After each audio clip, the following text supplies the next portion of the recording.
walau tarakaha amdan wal 'abdu fala takun bil ikhtisar. Bismillahirrahmanirrahim.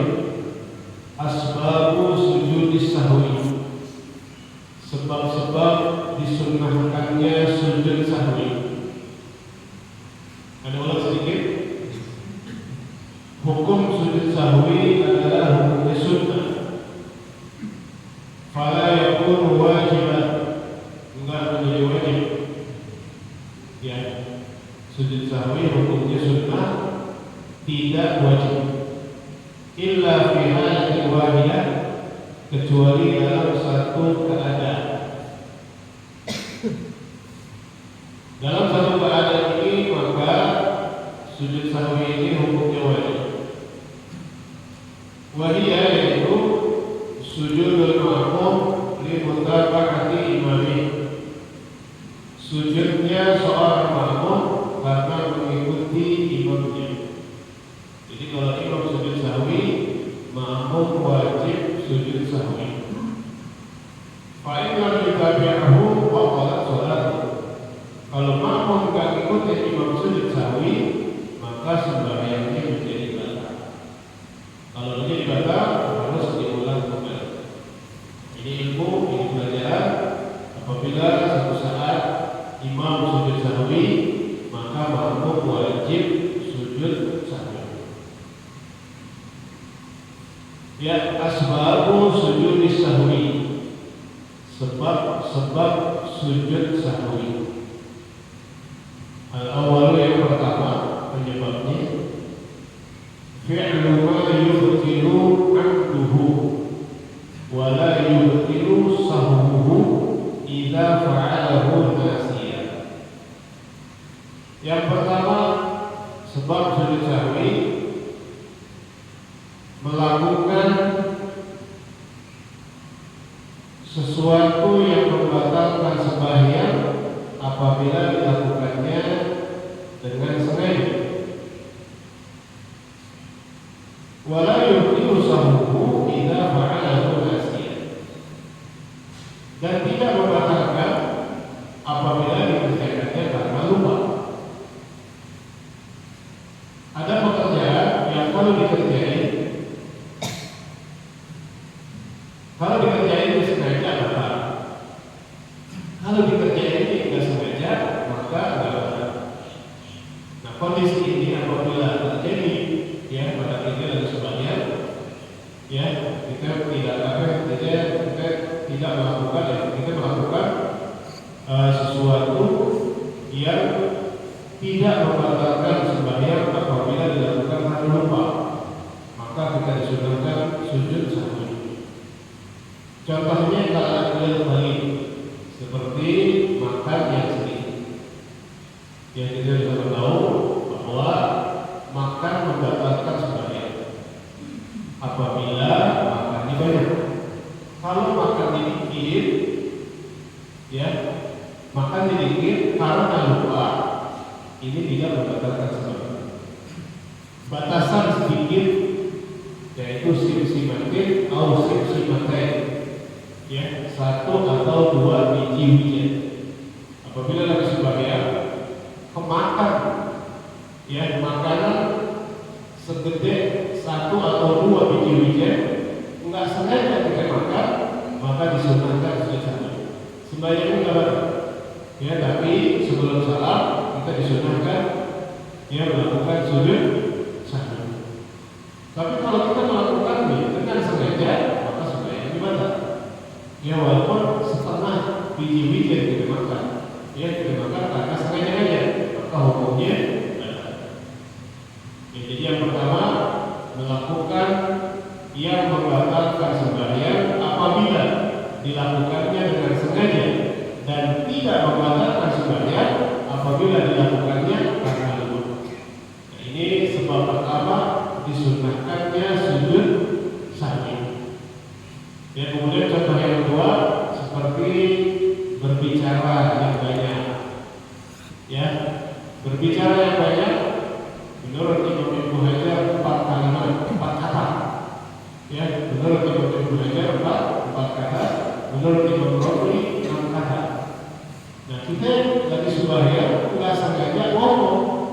ngomongnya 3 kata karena lupa, ya, tidak membatalkan sembahyang, tapi disunahkan sujud sahwi.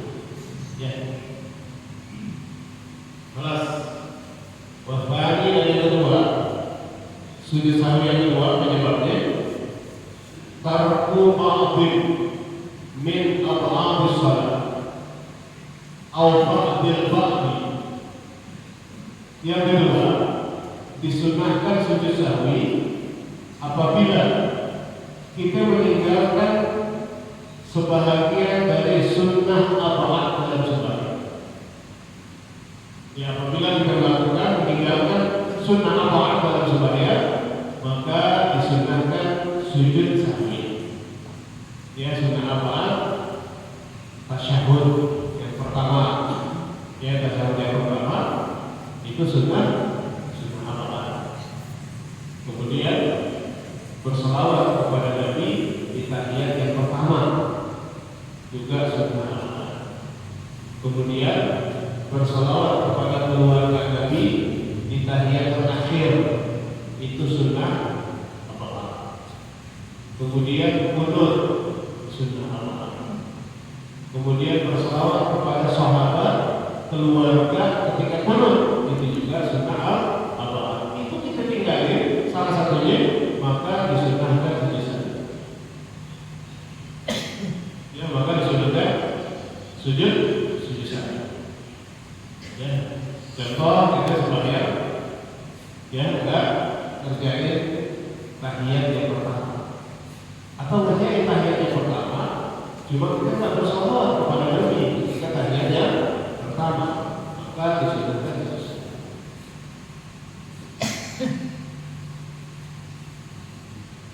Atau kita enggak qunut, ya, kagak qunut, itu juga sunnah sujud sahwi.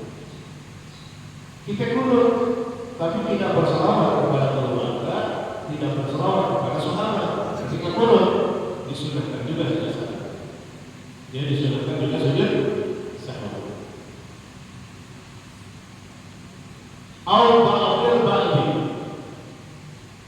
Atau meninggalkan sebahagian dari sunnah abad.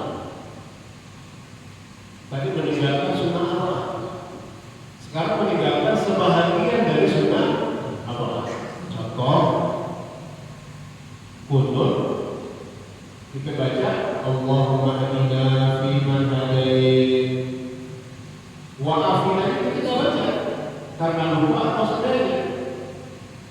Ya, wa afina fi man hadait, kita langsung wa barik lana fi ma atait wa qina syarra ma qadait. Jadi ada satu kalimat qunut ini nggak baca. Nah, itu meninggalkan sebahagian dari sunnah abad. Ini juga disunahkan sujud sahwi. Ya, itu qunut, tapi ada kalimat qunut yang kita nggak baca. Nah, itu meninggalkan sebahagian sunnah abad, disunahkan juga sujud sahwi. Namun ketika kalimat waqina syarra ma qadait, terkadang imam baca pakai birahmatika, waqina birahmatika, kan gitu. Nah, itu bukan warid dari Nabi. Ya, bukan warid dari Nabi, itu tambahan dari Imam Al-Ghazali radhiyallahu anhu. Apabila kita nggak baca birahmatika, tidak disunahkan sujud sahwi. Ya, kita meninggalkan sebagai sunnah abad. Bukan, itu bukan sunnah abad, itu tambahan dari Imam Al-Ghazali. Jadi kalau waqina syarra ma qadait nggak pakai birahmatika, tidak disunahkan sujud sahwi. Gitu ya. Jadi meninggalkan sunnah abad atau meninggalkan sebahagian dari sunnah abad, disunahkan sujud sahwi.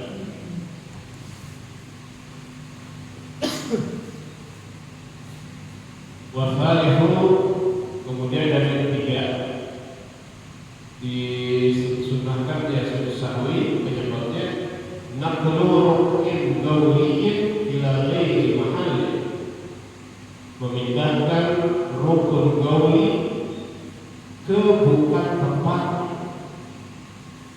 memindahkan rukun qauli ke bukan tempat. Kita tahu sembahyang itu ada 4 rukun. Ada rukun qauli, ada rukun fi'li, ada rukun qalbi, ada rukun ma'nawi. Dia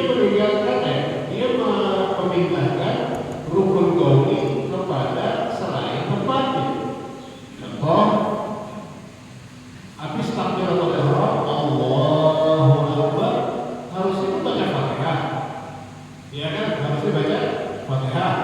Karena dia pikirannya melayang kemana-mana, dibaca tahiyat.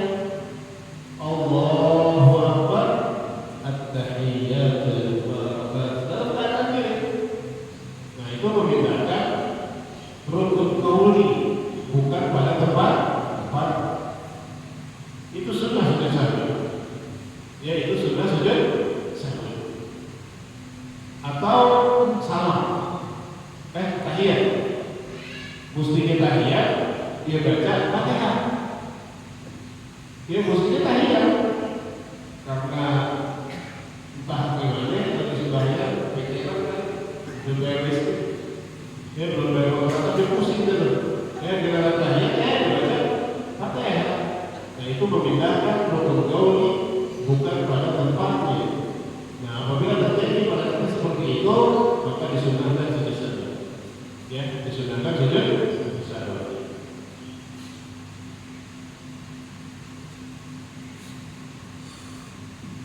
Awis sholat ala Nabi sallallahu alaihi wa alihi wasallam, atau memindahkan ya rukun qauli yang namanya sholawat kepada Rasul. Harusnya kan sholawat kepada Nabi di tahiyat akhir. Allahumma sholli ala sayyidina Muhammad. Dia pindahin ketika diri. Ini juga disunahkan sujud. Ya, disunahkan sujud. Selain takbiratul ihram dan ya, selain takbiratul ihram dan takbiratul ihram rukun qauli, salam juga rukun qauli. Dipindahin batas sembahyang. Ya, tidak disunahkan sujud sahwi lagi. Malahan harusnya salam kita mestinya assalamualaikum. Di mana takbir Allahu Akbar. Atau takbiratul ihram, mestinya takbiratul ihram dia baca assalamualaikum warahmatullahi wabarakatuh. Ini lagi kemana-mana pikiran. Ya, ini juga membatalkan sembahyang. Bahkan menurut Imam Ibnu Hajar di sebagian kitab fikih karangan beliau memindahkan sunnah qauli juga disunahkan sujud sahwi. Ya, sebahagian kitab karangan dari Imam Ibnu Hajar memindahkan sunnah qauli juga disunahkan sujud sahwi. Contoh, bacaan ruku dibaca bacaan sujud.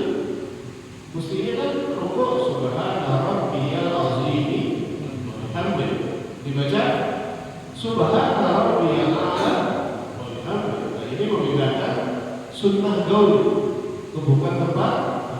Menurut Imam Ibnu Hajar disunahkan kita, tidak semua disunahkan kita itu tetap disunahkan sujud. Ya, ya itu terkadang kita juga kerjain seperti itu. Ya, kita kerjain seperti itu. Nah, kalau kita sembahyang, ya biasa memperhatikan sendiri, ya posisi seperti itu, ya maka disunahkan sujud sahwi.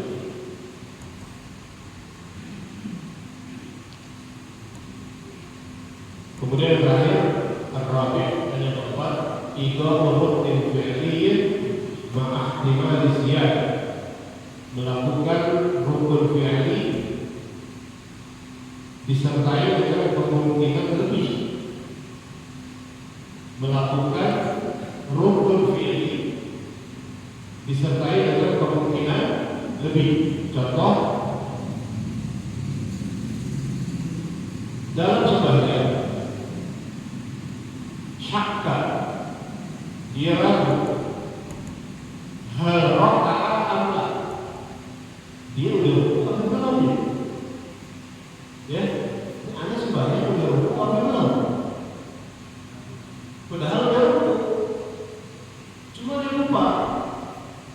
Habis rukuk ya tidak, ya habis rukuk ya tidak, tidak. Dia dikasih lupa, dia lupa. Ini tadi udah rukuk, apa belum? Gitu. Nah, kalau posisi seperti itu, wajib alaihi an ya, maka wajib bagi dia apabila laku udah rukuk belum ya, maka dia wajib rukuk. Berarti kan rukuknya berapa kali? 2 kali. Maka disunahkan sujud sahwi. Dia disunahkan sujud sahwi. Waktu kita syakka, begitu pula apabila dia ragu, hal saja amal. Hanya udah sujud belum ya? Nah, kalau seperti itu, wajib alaihi an yasjuda ikhtiyar. Maka wajib atas dia sujud lagi, ya, untuk jaga. Nah, tapi setelah itu sebelum salam disunahkan sujud sahwi. Jelas, ya. Nah itu 4 sebab disunahkan sujud sahwi. Nah ini sedikit lagi ada masalah di sujud sahwi. Ya, masalah-masalah dalam sujud sahwi. Yang pertama, asyakku fi adadi rakaat, ragu di dalam jumlah rakaat. Juga terjadi sering begitu. Ya, sering terjadi apa? Tidak baik imam maupun makmum. Idza syakka fi adadi rakaat, apabila seseorang sembahyang kemudian dia ragu jumlah rakaat yang dia kerjain. Dia umpamanya sembahyang zuhur, ini udah 4 rakaat, baru 3 rakaat ya. Sering kan seperti itu kan? Ini udah 3, udah 4, baru 3. Nah, posisi seperti itu asal dia yakin, dia wajib mengambil yang paling dia yakini. Yang paling dia yakini, wahwal afdal, yaitu yang paling sedih. Ini nanti sembahyang udah 4 rakaat, apa baru 3 rakaat. Yang yakin mana? Yakin. Ambil yang yakini. Ambil yang yakini. Dia berarti nambah satu. Wujuban, hukumnya wajib. Ya, bagi kami sholat rubai, ya diragu di dalam sembahyang yang 4 rakaat. Kalau sholat apa salasan, apakah dia udah 4 rakaat, apa baru 3 rakaat? Banyak guru diyakini bahwa adalah 2 rakaat, maka dia wajib mengambil dengan keyakinannya yaitu 3 rakaat. Wajib 3 rakaat ini wajib sujud sahwi. Jadi nama 1 rakaat, namun disunahkan sujud sahwi sebelum dia salam.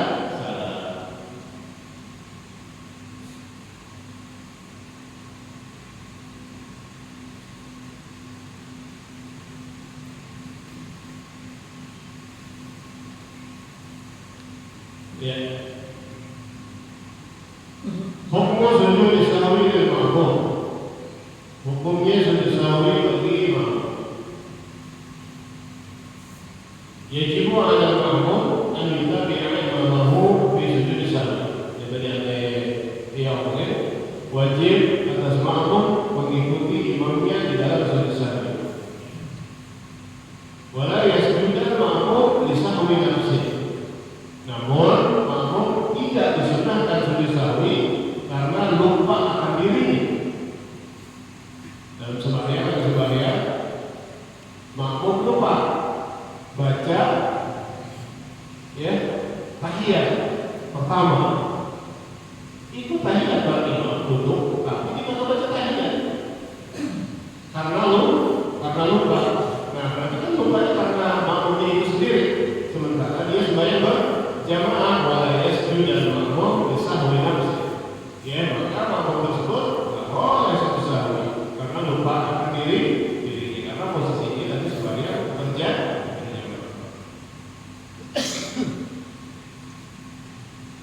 Wa inna ma yasjudu idza salah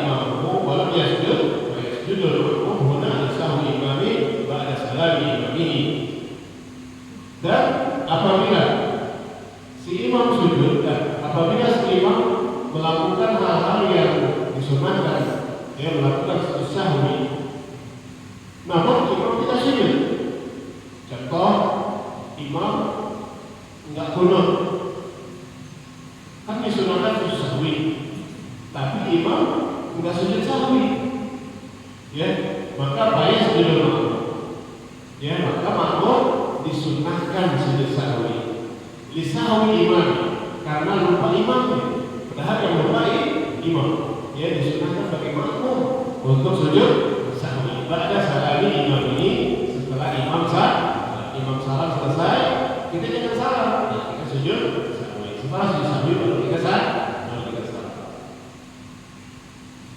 Ya satu lagi hukum meninggalkan qunut. Huwa kahukmikan tasyahud awal, meninggalkan qunut yaitu sama aja meninggalkan tasyahud awal. Kalau nasi yang qunut, kalau lupa qunut, ya itu lupa qunut, wa ada ilaih, kemudian balik lagi diri untuk qunut, ba'da waqti jabhatihi fil ard, ya setelah udah naruh jidat kita ke tempat sujud, ya batal salat. Maka sebaiknya jadi kita sembahyang subuh, kemudian lupa kalau qunut, itu langsung aja sujud. Udah ditaruh jidat kita di tempat sujud, baru kita qunut, dia tidak lagi batal salat. Maka sebaiknya menjadi illa ila kana nasiyan aw jahlan. Wa yusatu lahu sujud sahwi idza balagha hadd ruku' wa illa fala. Disunahkan sujud sahwi apabila telah mencapai batasan ruku'. Jadi batasannya ruku', kalau itu batasannya ruku' sebelum ruku' dia balik lagi jadi batal. Tapi kalau misalnya dia melewati ruku' dia balik lagi, maka sebenarnya jadi batal. Ya, dan disunahkan sujud sahwi apabila meninggalkan qunut. Jadi kalau misalnya kita lupa qunut, ya posisi kita udah seperti ruku', udah kita langsung sujud, jangan balik lagi. Ya kalau belum seperti ruku', ya boleh balik lagi. Tapi kalau udah kelewatan ruku', jangan balik lagi. Kalau balik lagi apalagi udah naruh jidat di mana? Di tempat sujud, maka sebaiknya jadi